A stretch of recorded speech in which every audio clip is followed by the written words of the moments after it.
is the Vegas Take, Sharp and Shapiro. Glad you could join us on a Tuesday. By the way, I'm really excited. That kind of got me pumped up for the season opener tomorrow night. The Vegas Golden Knights and the San Jose Sharks. Couldn't ask for a better team to play on opening night than the Sharks. It's going to be a fun one tomorrow night, and I am absolutely picking the Vegas Golden Knights to win tomorrow. So I did promise you guys this. I forgot last hour.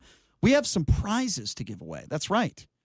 Some nice prizes. I always like to take care of my listeners. You know I love you all, even the ones that hate me. It's okay. I love you. I'm just full of love today. And I want to give away a really good – this is actually a really good prize. Okay, listen to this. You're going to get 2 tickets to a Taste of Downtown prize pack. 2 tickets to the Taste of Downtown at the rooftop pool deck at the Plaza. Oh, no, but it doesn't stop there, folks. A $100 dining gift certificate to Oscar's Steakhouse, Beef, Booze, and Broads. I just love saying that. Only in Vegas would that name fly. So it doesn't end there. You get the 2 tickets, you get a $100 dining credit, and you get a free night stay in a luxe room at the Plaza. This is an awesome gift, right? This is awesome. I like it. I'm getting very, very excited I'm serious, actually. I'm going to try to get one of my friends to fix one of these things so I could get one of my friends to win this. No, I won't do that. That would be not cool. But it did cross my mind, though. I'd be lying if I said it didn't. But right now, 10th caller, 257-5396. The 10th caller right now, ladies and gentlemen, as Barack Obama would say, let me be clear. 10th caller right now at 257-5396. You get your 2 tickets to Taste of Downtown on the rooftop. You get a $100 dining certificate to the steakhouse. You get a free night stay at the Plaza. Right now, call up. I sound like one of those like peddlers on TV trying to sell something. I'm not, though. I'm giving it to you for free. 10th caller right now, 257-5396. You get the gift certificate. You get a free night stay at the Plaza, and the phone lines are going absolutely bazookas. Which I assume. They want the broads. This is a really, really good. Get the skirt state. Speaking of broads, get the skirt state at Oscars. I'm telling you, you'll be pleasantly surprised. It's really good. By the way, that's where they filmed portions of the movie Casino, by the way. When Robert De Niro gets into that fight, verbal confrontation with, what's her name?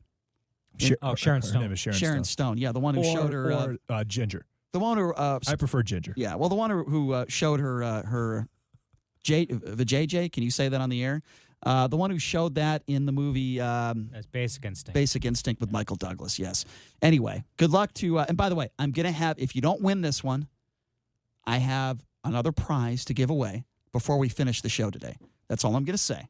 So good luck to all of you, and we will be giving away this specific prize again tomorrow as well. So, I did mention O.J. Simpson back in the news, folks. I brought up O.J. Simpson today more than Donald Trump. I don't think I've said Donald Trump once today. I feel really, really good about that. No, of course you do. It because makes me very happy. Well, it should, because anytime anybody's talking about Donald Trump the last 2 weeks, it shouldn't make you feel good because he's a moron. But anyway, let's get back to O.J. because O.J. is a very, very nice person. Seems like a really great guy. He wouldn't hurt anybody, right? But anyway, O.J. Simpson is back in the news, and as you know, he calls Vegas his home. And our producer, Jason Stein, as I like to call him Steiner, give me this O.J. Simpson story. What is going on? Why is O.J. back in the news? O.J.'s back in the news because he tweeted a video. That's all there is to it. That's all he has to do. That's all he has to do. Yeah. And, as a producer, my eyes just absolutely light up when I see O.J. Shooting a video of himself in his backyard, commenting on the news of the day. Right. So now he's talking about the NFL. He's talking about Vontaze Burfict. And you guys maybe want to set this up, but he's an Oakland Raiders player. Yes. And has kind of a reputation for some dirty play. He might be the dirtiest player in the NFL. There's a decent. She's probably top 3, yeah. I would say. But a lot of these hits, that he's putting on players, Ray Lewis was celebrated for. See, but times have changed. Times have changed. Now, what did he do recently? Vontaze Burfict was the Raiders were in Indianapolis playing the Colts, right? And he hit a player. He took a helmet, right? He took a head-to-head angle, and he went after him. But again, this play 10, 15 years ago, that would have been a hit stick in Madden back in 2004, if you will, if you want to go back to those situations. But he took on Jack Doyle, the tight end for the Colts. Knocked him basically clean out, but he led with his head. And the problem with him is he's done this so many times. He's had off-the-field issues. And he was actually having a decent year for the Raiders before this happened. The Raiders ended up winning that game. But Vontaze Burfict, he went to Arizona State. He was committed to – he was a 5-star recruit out of high school, highly ranked guy, played for the Bengals for a little bit. He's been around the league a little bit. He was I think he was a top 10 pick. I believe he was top 10 pick.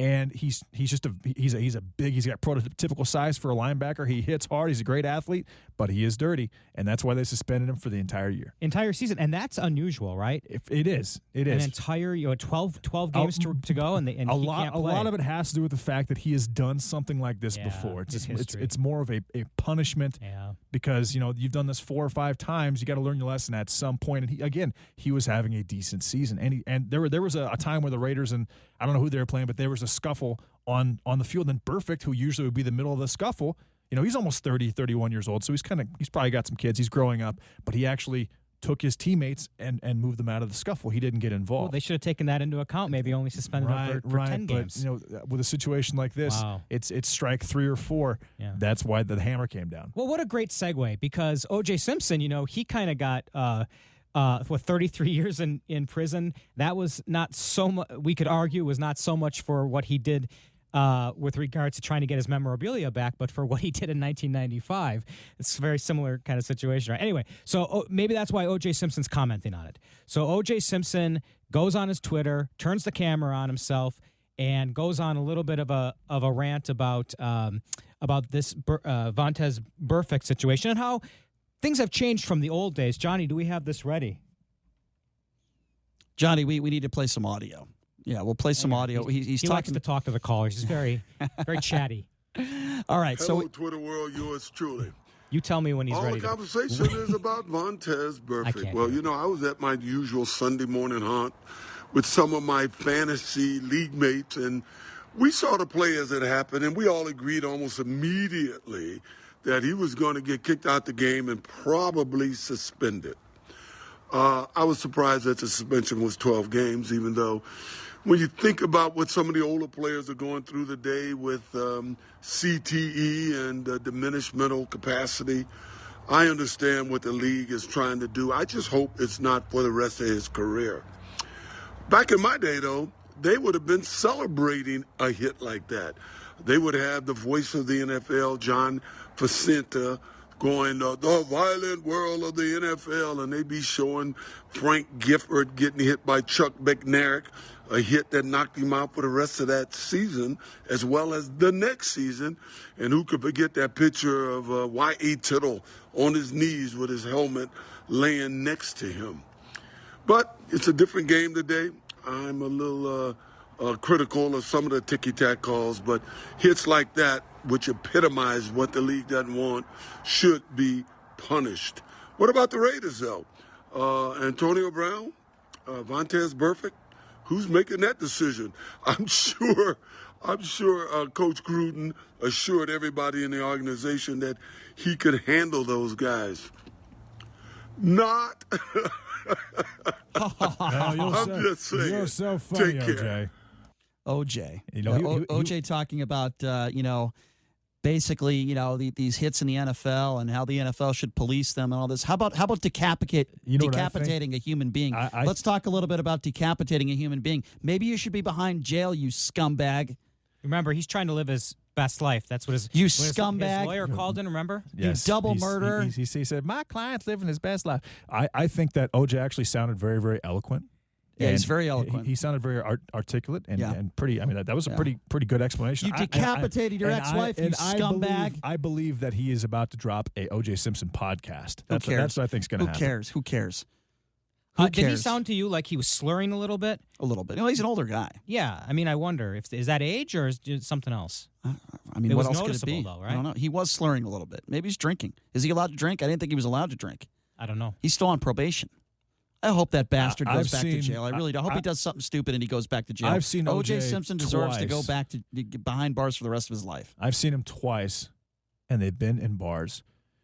And he's definitely had drinks in his hands when I've seen him, and that's in the last month and a half. Didn't he throw a glass? He was at a casino. Cosmo. The Cosmo. Right after he got out of prison, and he threw a glass or something? He filed a $100 million lawsuit that was thrown out of court against the Cosmo because I guess they threw him out of the casino and barred him from ever going back in there because I guess he was drunk and intoxicated. And obviously he was going to make $100 million playing slots and craps, so that makes perfect sense. Here's what I don't understand. Maybe you guys could help me out with this. People that see O.J. Simpson in Las Vegas, that go up to him, and I know he's a celebrity. I know he had a hell of an NFL career. I get all that. But people that go up to him and kiss his ass and take a picture with him, shake his hand and say nice gestures. If I saw him, I wouldn't say something nice to him. I either wouldn't say something at all. I mean, my mom didn't teach me that. I know my mom probably taught you, if you don't have something nice to say about somebody, don't say it at all. No, my mom never told me that. She said, if you don't have something nice to say about somebody, then go ahead and say it. That's what my mom told me. Do it in the correct accent, Brian, how she would say it. Well, that was the accent. But anyway, nobody cares about that. OJ is the reason is, I think, well, first of all, people are sick. And second of all, people are sick. OJ is a very charming man. I think my estimation of him is that he's a psychopath. I watched that ESPN special. Was it OJ Made in America? Brilliantly done. And my conclusion after watching that, this man bears all the signs of a sociopath, and one of those being that they're very charming and they can blend in. So I think when you meet OJ, and I never have, but I think when you meet him, I think you're disarmed. I think that he comes across as a very kind, cool guy, and that all of a sudden maybe makes you forget about what he was acquitted of, but also what he likely did. He does have some charisma, but and when you do meet him, you have that conversation. You have to ask yourself: is this guy plotting to murder me? You'd have to wonder. And that's what sociopaths right there at the Aviators do. game. It's pretty simple to me. I mean, the guys, and I've never seen him. In a spot where I said anything to him. But if I did, I'd just say, you're a murderer. And you know what? Maybe it's wrong of me to do that, but I would, because there's still a lot of anger that I have for what he did. And I think everyone should be outraged by it. And don't give me this nonsense, well, he wasn't convicted. First of all, he should have been, number one. And number two, he was responsible financially, right? He was guilty in court.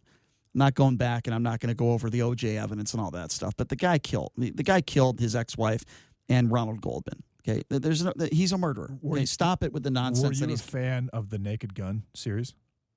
Yeah, I was. I really was too. I thought he was actually pretty good in those movies. I'm gonna be honest. He was a pretty decent actor. I like Leslie Nielsen. I love. Listen, let me be very clear right now. Okay, I'm going to be very clear and very honest.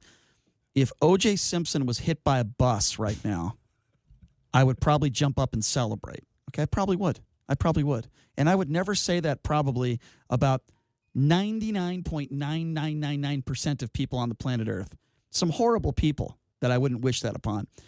But if something horrible happened to O.J. Simpson, I would not feel sorry for him one bit. That being said, OJ, if you are listening, we would love to have you on the show, and we will give you a fair shake. Yeah, right. Brian will be very down the middle with his questions. I assure you of that. It will be a fair interview. So don't let this. One of us will be, and I will absolutely give you all the fantasy football, even betting advice that you need, OJ. I'm sorry. What do you want me to say? The guy is a scumbag. He is a murderer. If I booked him on the show and he was sitting right here in studio, you'd call him a scumbag and a murderer? If he agreed to come on the show, listen, I treat all guests with respect, and I got to be honest with you, it would be really hard to treat him with respect, but I would. I would ask him a little bit probably about why he chose Las Vegas as his home. Mm-hmm. I would ask him probably a little bit about the Palace Station situation. And by the way, make no mistake about it. The only reason why he went to jail for that is because of what happened years before. I mean, that's just obvious. 33 years for that is extreme. It's just obvious. But yeah, I mean, he wouldn't want to answer questions that I want to ask him. He wouldn't want to. Because I would ask him a question like, well, are you still searching for the real killer, right? I mean, you're not the killer. You did say you were going to do everything you could to find the real killer. What are you doing right now to find that real killer? I mean, I would ask him that, and the evidence is just so overwhelming that he did it. And I know Mark Furman is a clown racist. I know that the LAPD screwed up, and I know that, if not for the bad police work, he probably would have been convicted. But here's the problem. Just like this jury in the Geiger case, which we'll talk more about tomorrow morning, if you have a bunch of morons that are on a jury with low IQs or that have bad intentions, it doesn't matter what the evidence shows, they're going to get it wrong.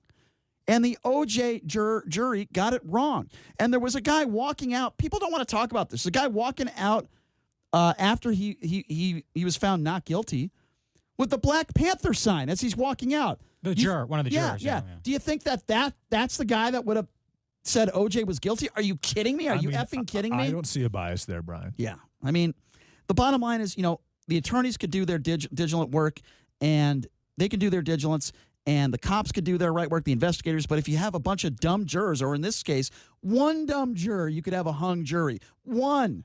That's all it takes. That's why our justice system is a joke. I disagree with the Geiger situation. We'll talk more about that tomorrow. She got murder. There's no way the evidence shows that. And in the OJ case, there was overwhelming evidence that he committed. There was the cut on his finger. His DNA was on the scene of the crime. They had blood in his car. Everything pointed to the fact motive. that absolutely there was motive. He used to beat his ex-wife. There's pictures beating his ex-wife, Nicole Brown Simpson. So he absolutely fit the profile. He was a jealous man. He beat her. Yeah. And, people saw the limo in the area. He has that cut. Mm-hmm. Well, the question I ask all these years, what are we almost 30 years later? It's unbelievable. But I always ask the question, if not him, who? If not him, I always thought his son could have been one of the perpetrators. Well, that was floated out there. Mm-hmm. That his son had some kind of but he was definitely on the scene of the crime. Writings about using a knife on somebody or whatever. He definitely was on the scene of the crime. His footprints were there. Those disgusting shoes that he was wearing. His footprints are there, the same shoe size that he has. His DNA was there. What more evidence do you want? Whether they are racist cops or not, O.J. Simpson is a double murderer. We'll take a few quick calls on this. 257-5396 is the number to call. 702-257-5396. Let's go to Chuck. Chuck, what's going on? What's up, Chuck? Hey, how you guys doing? Good. Hey, so did you say that if you were face to face with him, that you would call him a murderer? If I saw O.J. Simpson and it was not a work related function, or it was not, let's just say, for example, Chuck, if I saw him at a bar, I would either say nothing to him. I certainly wouldn't take a picture with him. I would either say nothing to him, or I would say, I just think you belong behind bars. You're a double murderer, and I wish you didn't live in this city. I would probably say that to him, or I wouldn't say anything. What I 100% Chuck would not do is put my arm around him and take a picture with him and shake his hand and tell him what a big fan I was. I would not do that. Well, there's definitely no way you'd say he's a murderer to his face. You're too much of a wimp. Oh, you think I'm a wimp? So is that why you called up to think I'm a wimp, Chuck? You're a funny guy. There's just no You're a way funny guy. Anyone would do that without. First of all, hold on a second. First of all, Chuck, there are people in the past that have done that. In fact, there's a video, because since you don't know your facts, there's a woman that went up to him at a golf tournament and asked him for an autograph, and then she looked at him and said, "Thank you very much, you murderer." There's actually a video of that. So if you think I'm a wimp, I don't care about other people. Well, you just said nobody would do it. What do you mean? You just said nobody would do that. You're wrong. You're a moron. Chuck, you're wrong. Chuck, what about me? I'm nobody. I'm somebody. No, none of you guys would do it. I doubt it. Chuck, what do you do for a living, by the way? I own a business here in town. You married? You have kids? Yes. Yeah. How long you been married for? 4 years. So what kind of business do you do? I'm not going to tell you what I do. Why? You know so much about me. I want to know about your personal life. I don't know. Right. I think that's just know fair, you Chuck. From the radio, brother. You've been married for 4 years? There's no way you'd go into You've been a married bar. you know so much about me. When was the last time you had sex with your wife? Yeah, that would be yesterday. Yesterday? Yeah? Yeah. Yeah? When's How the long did last it time last? you 2 had minutes? sex? Chuck, how long did it last? 2 minutes? Hey, Chuck, how long did it last? Answer the question. How long did it last? Chuck, how long did it last? A minute and a half? 2 minutes? How long did you last? Answer. Why don't you go ask Answer the question. Oh wow! I think I got him. I think Chuck is quick to the trigger. Listen, Chuck. Anytime we ever have like Viagra or any of these, companies want to sponsor our show, you will be the poster boy. I promise you, Chuck. You wimp. You wimp. Hey, thanks for the call, Chuck. Great call. How old do you think Chuck is, by the way? I think Chuck is 47. Johnny says 54. Our producer Johnny says 54. I'm going to say he's right around there. He's only been married for 4 years. So it's past the honeymoon stage. Do you believe him when he says he had sex with his wife last night? I don't believe it. I don't believe him. I don't think so. I think he was lying. Give me the odds, the Vegas odds on that. What do you think of the chances are that Chuck had sex with his wife last night? For me, that's a tough handicap. A lot of things can be factored in. I really don't want to go into all of it. I'll give it a I'll give it a plus 800 yes, minus 2,000 no. And by the way, Chucky, I'll give you a few stories. O.J. Simpson was walking into the courthouse here. This was years ago for the Palace Station. I stuck a microphone in his face. It's on TMZ. You can look it up. I stick a microphone in his face, and I said, what's it going to be like, O.J., watching the Super Bowl behind bars? TMZ took that audio, and they paid me for it. Bruno Mars was walking out of the courthouse. I stuck a microphone in his face because he was charged with cocaine use, and he pled guilty. He wouldn't say anything to the media, nothing. People were asking him questions. I said, Bruno, what about all your fans? What about all your fans? Do you want your teenagers to snort cocaine? He looked at me and he spit on me. I had Floyd Mayweather in an elevator walking out of the courthouse, and I'm in the elevator with him. And Floyd, this was like an assault case where he allegedly assaulted 2 security guards that live with him. He wouldn't answer anybody's questions. I just wanted to get audio. I was a reporter. I looked at him and I said, Floyd, are you going to be comping tickets to these 2 security guards to your next fight? All I got to say is I never got a stare like I got from him. That was the death stare. He wanted to kill me. And before the Ortiz fight, when Floyd Mayweather fought Ortiz, this was right after he got out of jail. I have audio of this. I'll play it for you, Chucky, if you'd like. Maybe it'll turn your wife on. But I said to Floyd Mayweather, I said, what is it like? What is it going to be like, Floyd? Are you going to be able to win this fight even though you just got out of jail? He looked at me and he said, who are you? What are you talking about? And I said, well, look at Tiger Woods. Look at how it affected him. And he just went off on me. And we were going at it with each other for like 3 minutes. I have the audio of it. So, Chucky, sorry if you don't think I would do that, but I would. But Chucky, I hope I run into your wife sometime because she needs a real man in her life. Anyway, we're gonna take a 21-hour break from All the he show. did was call you a wimp. Well, that's his fault. He started it. Yeah, that's he true. started it. I finished it. Allegedly, he finished it with his wife last night, but I don't know. Anyway, we'll get off of Chucky. I can make another joke there, but I won't do it. But tomorrow on the show, trust me, we're going to be talking more about this Geiger situation. But fifth caller right now, you're going to win a pair of single-day tickets to Age of Chivalry Renaissance Festival at Sunset Park. Right now, fifth caller, 257-5396, a pair of tickets to Age of Chivalry Renaissance Festival, Sunset Park. Right now, fifth caller, 257-5396. Again, the number to call, 257-5396. You will win a pair of tickets. You scored a pair of tickets. You could even invite Chucky. 257-5396. Fifth caller right now. We're going to take a 21-hour break. We'll see you bright and early tomorrow morning, folks. Have a great day. We'll see you tomorrow. This is the Vegas Take.